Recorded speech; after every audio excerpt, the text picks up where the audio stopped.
क्योंकि दूसरों के कथ्य को, सारे विचारों को समेटकर कम से कम शब्दों में लिखा जाता है, इसीलिए इसको कला भी कहा गया। सार लेखन लिखे पहले केंद्र भाव को समझते हुए, विषय को 3-4 बार पढ़ते हुए हाईलाइट करके, फिर जो है छोटे छोटे वाक्यों में क्या है उसे लिखना है और सरल भाषा में लिखना है। उसके विषय को पूरी तरीके से समझ नहीं आती तब तक क्या है सार लेखन लिखना शुरू नहीं करना चाहिए।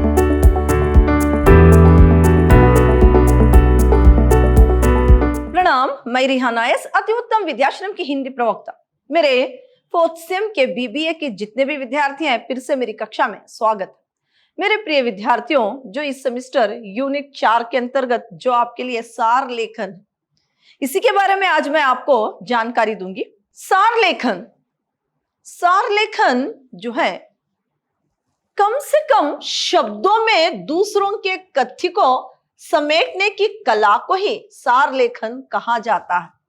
कम से कम शब्दों में दूसरों के कही गई कथ्य को ही समेट कर जो है, जिसे समेट कर लिखा जाता है, और क्या है समेट कर जो क्या है लिखा जाता है, उसी को सार लेखन कहते हैं। यानी संक्षिप्त में लिखना, यानी दूसरों की गई कुछ कथ्य को, यानी कुछ पैराग्राफ बहुत बड़े लंबे रहते हैं, उस कथ्य को पूरी तरीके से समझकर जो है संक्षिप्त में लिखना ही सार लेखन कहा जाता है। सार लेखन के लिए भाषा की समझ और अभिव्यक्ति की क्षमता दोनों ही आवश्यक है।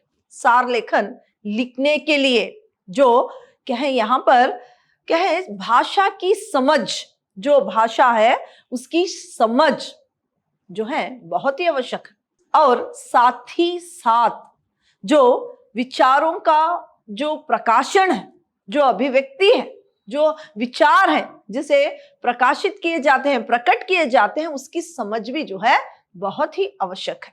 भाषा और क्या है क्षमता, ये सार लेखन के लिए बहुत ही आवश्यक। फिर इससे अभिव्यक्ति में निखार आता है, इसमें अभिव्यक्ति में जो है निखार आता है।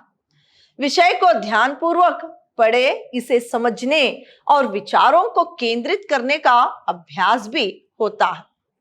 सार लेखन से विषय को समझने की, ग्रहण करने की एक क्षमता और जो है और विचारों को केंद्रित करने का एक अभ्यास भी इससे होता है। केंद्रित करने का एक अभ्यास भी इससे होता है। सार लेखन यानी संक्षिप्त में लिखना, दूसरों के विचारों को जो है बहुत संक्षिप्त में क्या है पढ़कर, विचारों को ग्रहण करके और जो है उसे क्या है संक्षिप्त में लिखना ही सार लेखन कहा जाता है। इससे जो है विचारों को और विषयों को क्या है अभ्यास करने की एक क्षमता जो है आती है, और इसमें जो है भाषा की समझ और अभिव्यक्ति की क्षमता, ये दोनों की अभिव्यक्ति की जो क्षमता है, ये दोनों की बहुत ही आवश्यकता होती है। इसमें समय की बचत होती है। सार लेखन में समय की बचत भी होती है।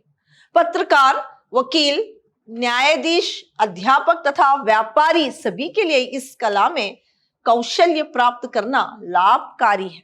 तो जो वकील है, जो अध्यापक है, न्यायाधीश है, पत्रकार है, इन सब के लिए सार लेखन बहुत ही उपयोगी है। ये सब क्या है उनके लिए, सभी के लिए जो है इस कला, जो एक सार लेखन है वो एक कला भी है, क्योंकि दूसरों के कथ्य को, सारे विचारों को समेट कर कम से कम शब्दों में लिखा जाता है, इसीलिए इसको कला भी कहा गया। ये कला जो है न्यायाधीश, वकील यानी यहाँ पर वकीलों के लिए, अध्यापकों के लिए, पत्रकारों के लिए बहुत ही आवश्यक है। ये कला उनमें होनी बहुत जरूरी है। सार लेखन की विशेषताएं, अभी हमने देखा कि सार लेखन क्या है, तो अभी क्या है सार लेखन की विशेषता क्या है, इसे हम देखेंगे। सार लेखन में अपनी ओर से कुछ नहीं जोड़ना चाहिए। पहली विशेषता, जब सार लेखन किसी के कहे गए कथ्य को जब लिख रहे हैं तो अपनी ओर से उसमें कुछ नहीं जोड़ना चाहिए, ये सार लेखन की विशेषता है। यदि आवश्यक जान पड़े तो मूल में दिए गए विचारों के क्रम में परिवर्तन किया जा सकता है। अगर बहुत ही आवश्यक है तो जो बात है उसमें जो विचार दिए गए हैं मूल में, यानी मूल जो लिखा हुआ कथ्य है उसमें कुछ आवश्यकता पड़ती है तो कुछ परिवर्तन, यानी उसमें कुछ परिवर्तन कर सकते हैं, लेकिन उसमें कुछ जोड़ नहीं सकते। ये भी क्या है, सार लेखन की विशेषता है। यहाँ पर दूसरी विशेषता है, जो भी विषय वस्तु है, जो मूल कथ्य है, जो लिखी गई भाषा में जो विचार है उसे संक्षिप्त करके लिखना या सरल अभिव्यक्ति, संक्षेपण या सार लेखन की मुख्य विशेषता है। संक्षेपण, सार लेखन ये जो है इसकी मुख्य विशेषता है। फिर सार लेखन में मूल भाव, विचारों, बातों तथा 7 कथ्यों का रक्षण आवश्यक होता है। सार लेखन में जो मूल भाव, जो विचार है, जो बातें हैं तथा इन्हीं 7 कथ्यों का रक्षण आवश्यक होता है। इसमें जो सार लेखन में मूल भाव, विचार, जो बातें हैं वो उसका रक्षण भी होता है। ये भी सार लेखन की एक विशेषता है। मूल अनुच्छेद में व्यक्ति या निरूपित मुख्य विचारों एवं भावों की क्रमबद्ध स्थापना सार लेखन की दूसरी महत्वपूर्ण विशेषता है। मूल अनुच्छेद में जो दिए गए मूल अनुच्छेद यानी छोटे छोटे पैराग्राफ जो होते हैं वो व्यक्तियां और निरूपित मुख्य विचारों एवं भावों की क्रमबद्धता, यानी हर एक विचार एक के बाद एक क्रम रूप से, यानी क्रम से लिखा जाता है। ये भी क्या है, सार लेखन की एक विशेषता है। सार लेखन के प्रकार देखिए, सार लेखन के 4 प्रकार है। एक सूचनात्मक सार लेखन, फिर वर्णनात्मक सार लेखन, आलोचनात्मक सार लेखन और हाईलाइट सार लेखन। ये सार लेखन के प्रकार है। अब हम देखेंगे संक्षेपण की प्रक्रिया, यानी सार लेखन लिखते समय ध्यान रखने वाली कुछ बातें। अब हम देखेंगे सार लेखन लिखते समय कुछ बातों को ध्यान में रखना चाहिए। वो कौन कौन सी बात है, यानी उसे हम जानेंगे। सार लेखन लिखते समय सबसे पहले मूल अनुच्छेद या विषय वस्तु को 1 से अधिक बार ध्यान पूर्वक पढ़ लेना चाहिए। सार लेखन लिखते समय जो मूल्य कथ्य है, जो पहले ही लिखा हुआ कथ्य है, जो भी विचार है, जो भी पैराग्राफ है, उसे 1 से अधिक बार पढ़ लेना चाहिए। फिर जो है इससे मूल अनुच्छेद का भावार्थ समझ में आ जाएगा, तब तक सार लेखन की शुरुआत नहीं करनी चाहिए। जब तक जो मूल लेखन है उसका भाव, उसके विषय को पूरी तरीके से समझ नहीं आती, तब तक क्या है, सार लेखन लिखना शुरू नहीं करना चाहिए। क्योंकि उसे 2-3 बार, हो सकता है कि इससे भी अधिक बार पढ़कर पहले हम उस विषय को पूरी तरीके से जाने, फिर जो है सार लेखन क्या है लिखने की शुरुआत करें। जब तक उस विषय, उस विचार को नहीं समझते तब तक सार लेखन शुरू नहीं करनी चाहिए। ये ध्यान में रखने वाली बात है। फिर सार लेखन की कोई विधि नहीं है, इसके लिए तो अभ्यास आवश्यक है। सार लेखन की कोई विधि नहीं है, कोई तरीका नहीं है कि इसी तरह से लिखें, तो इसे जो है अभ्यास की आवश्यकता, इसे प्रैक्टिस की आवश्यकता होती है।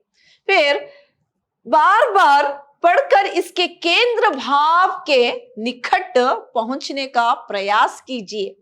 महत्वपूर्ण अंशों और उन शब्दों को रेखांकित कीजिए जिसके आधार पर उस विषय को अपने शब्दों में लिखना है। जो केंद्रीय भाव है, केंद्रीय विषय क्या है, उसे हमें बार बार पढ़कर समझना चाहिए। जो बहुत ही जरूरी है उसे हाईलाइट करना चाहिए, यानी उसे अंडरलाइन करना चाहिए उस कथ्य को। फिर जो है ये सारी, यानी इस कथ्य को जो कि बहुत जरूरी है उसे हाईलाइट करना चाहिए या तो उसे अंडरलाइन कर लेना चाहिए। और ये क्या है, महत्वपूर्ण अंशों और उन शब्दों को रेखांकित कीजिए। रेखांकित करना यानी हाईलाइट करना, अंडरलाइन करना चाहिए, जो भी बहुत ही आवश्यक बात है। और जो केंद्र विचार है, जो सारा जो वहां का कथ्य है, जो कि पैराग्राफ लिखा गया है, कौन से विषय पर लिखा गया है, उसे जो है पूरा ध्यान में उसे रखते हुए, उसे केंद्रित करते हुए ही सार लेखन हम लिख सकते हैं। इसीलिए उस केंद्रित भाव को जो है समझना आवश्यक होता है, और जो भी बहुत ही जरूरी है उसे अंडरलाइन या हाईलाइट करना आवश्यक है। फिर जिसके आधार पर उस विषय को अपने शब्दों में लिखना है, उसी के आधार पर, जो कथ्य को समझते हैं उसी के आधार पर लिखना चाहिए। फिर लेख के वाक्य छोटे छोटे और भाषा सरल होनी चाहिए। ये ध्यान भी रखना अपेक्षित है कि इस लेखन में मूल अवतरण का प्रयोग करके सबको छोड़ देना अनिवार्य है, सबको छोड़ देना अनिवार्य है। तो यहाँ पर जो है पहले क्या है, छोटे छोटे वाक्यों को, यानी जो लेख के वाक्य हैं वो छोटे छोटे और सरल भाषा में होनी चाहिए। जो भी हम सार लेखन लिखे, पहले केंद्र भाव को समझते हुए, विषय को 3-4 बार पढ़ते हुए हाईलाइट करके, फिर जो है छोटे छोटे वाक्यों में क्या है उसे लिखना है और सरल भाषा में लिखना है। अगर किसी को अच्छी तरह से हिंदी आती है, बहुत अच्छी अंग्रेजी आती है, तो सामने वाले को क्या है उतना ही अच्छा हिंदी आए या क्या है अंग्रेजी या कोई और दूसरी भाषा या जरूरी नहीं है। इसलिए आम चाल भाषा, जो कि हम आए दिन नित्य जो बातें करते हैं, ऐसी सरल भाषा में ही सार लेखन को लिखना चाहिए ताकि सभी के समझ में आ जाए। फिर क्या है, ये भी ध्यान में रखना आवश्यक है, उपयोगी आंकड़े, विशेष नाम तथा अत्यावश्यक तिथियां उचित स्थान पर समाहित की जानी चाहिए।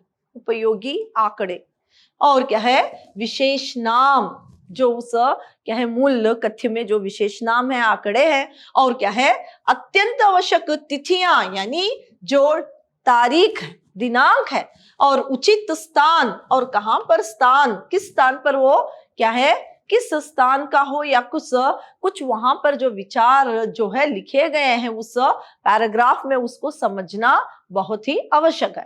फिर सारी बातें याद रख कर ही जो है सार लेखन लिखना चाहिए। यानी मूल कथ्य में, यानी जो लिखा हुआ पैराग्राफ है उसमें अगर कोई दिनांक दिया गया है, कोई स्थान का वहां पर बार बार क्या है बात की गई है, या कुछ विशेष नाम दिए गए हैं, या कुछ आंकड़े हैं, उसे भी ध्यान में रखना बहुत ही आवश्यक है सार लेखन लिखते समय।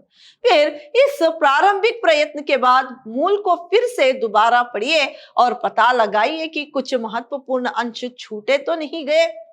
यदि ऐसा है तो उनका समावेश कर लेना उचित होगा। फिर क्या है, इसे सब कुछ देखकर अगर सार लेखन लिख दिया है तो फिर से क्या है सार लेखन एक बार पढ़ना आवश्यक है, क्योंकि ये सारी जो मूल कथ्य में यानी जो लिखा हुआ विचार है उसमें कोई भूल चूक ना हो जाए और कुछ ऐसी बातें ना छूटे, ना कि वहां पर कोई दिनांक, कोई घटना, कोई क्या है उचित नाम, कोई भी कुछ वहां पर क्या है गलती ना हो। इसीलिए मूल फिर से जो क्या है एक बार पढ़ लेना चाहिए। अगर उसमें कुछ छूटा है तो फिर उसे लिखना अनिवार्य बन जाता है।